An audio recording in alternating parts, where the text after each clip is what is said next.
চলে যাওয়ার পর মানুষের প্রচুর মূল্য হয়। কেউ মুখ খুলে না, আমি মুখ খুলি যখন পেছনে পিঠ ঠেকে যায় এবং মনে হয় যে অনেকেই বলছে তুমি বিপদে পড়বে, আমি বলছি আমরা বিপদে পড়ে আছি। যতদিনই লাগুক, 3 দিন 4 দিন 5 দিন, এই 3 দিন 4 দিন 5 দিনে যে রাহুলদার মতো ঘটনা পুনরাবৃত্তি হবে না, তার দায়িত্ব আপনারা নিচ্ছেন তো?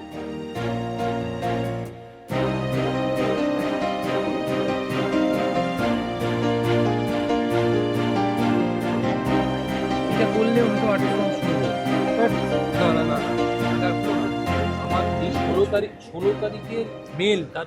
জিতুদা, আজকে রাহুল অরুণোদয়ের যে মৃত্যু, তার মৃত্যুর প্রতিবাদে ইতিমধ্যে মিছিল শুরু হবে এবং আপনি এসেছেন, বসে রয়েছেন, আপনার ছবি রয়েছে, রাহুলদার ছবি রয়েছে, সেই ছবিতে আপনার ছবিতে মালা, আপনি রয়েছেন জীবিত।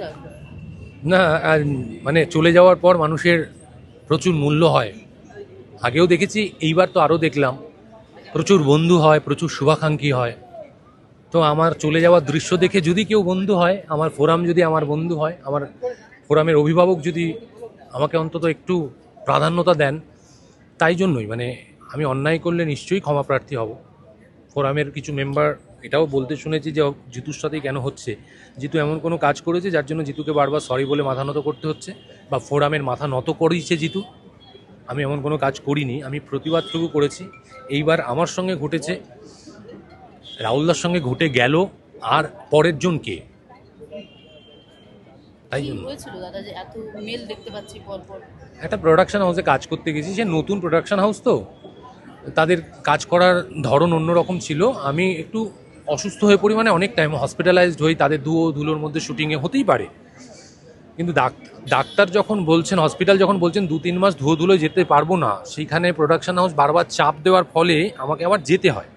এবং আমিও একটা মানবিক খাতেই যাই, যে একটা সেট পড়ে আছে, আমাকে অ্যাসিওর করা হয় যে ওইখানে ধুয়োর প্রিকশন নিয়েই কাজ করবো, এসো তুমি।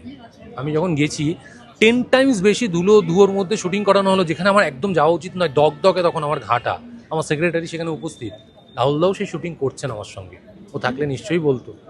আমার সিদ্ধারা প্রচণ্ড টান। তো রাহুলদা সেক্রেটারি দেখলেন, কিছু বললেন না। সেই শুটিংয়ের 15-16 লাস্ট এই মাসের, ওই মার্চ মাসের 15-16তে আবার একটা ডেট দেওয়া হয় ইম্পার সেক্রেটারি সভাপতির মধ্যস্থতায়, কারণ আমি ডেট দিতে পারছিলাম না। 15 তারিখ আপনারা ফুটেজ দেখে নেবেন, সচ্ছলভাবে একটা গানের শুটিং হয় সন্ধেবেলা। ওখানে ঝড় ওঠে, মানে গঙ্গার পাশে, গঙ্গার সামনে দাঁড়িয়ে ঝড় ওঠে এবং গঙ্গায় নৌকো নিয়ে শুটিং হবে। আমি তাতে না করি এবং বলি না, আমি এটা করতে পারবো না, আমি এক্সট্রা ডে নিয়ে তুমি শুটিং করাও। এই রাগটা 16 তারিখ তারা গালাজ, আমাকে ছবি থেকে বার করে দেওয়া, সমস্ত কিছু করলো। তখন আমি মেল করতে বাধ্য হই 16 তারিখ। সেই মেলের আজকে 4 তারিখ কোনো রিপ্লাই আসেনি, কোনো রকমের কোনো উচ্চবাচ্য নেই। আমি আমার অভিভাবক সুলভ শিল্পী এবং লেজেন্ডদের ফোন করেছি, কেউ রিপ্লাই দেয়নি। তাড়িয়ে দেবে কি আছে, অন্তত প্রতিবাদটুকু তো করে যাব।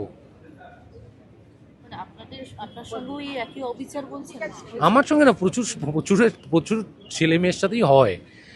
কেউ মুখ খুলে না, আমি মুখ খুলি যখন পেছনে পিঠ ঠেকে যায় এবং মনে হয় যে অনেকেই বলছে তুমি বিপদে পড়বে, আমি বলছি আমরা বিপদে পড়ে আছি।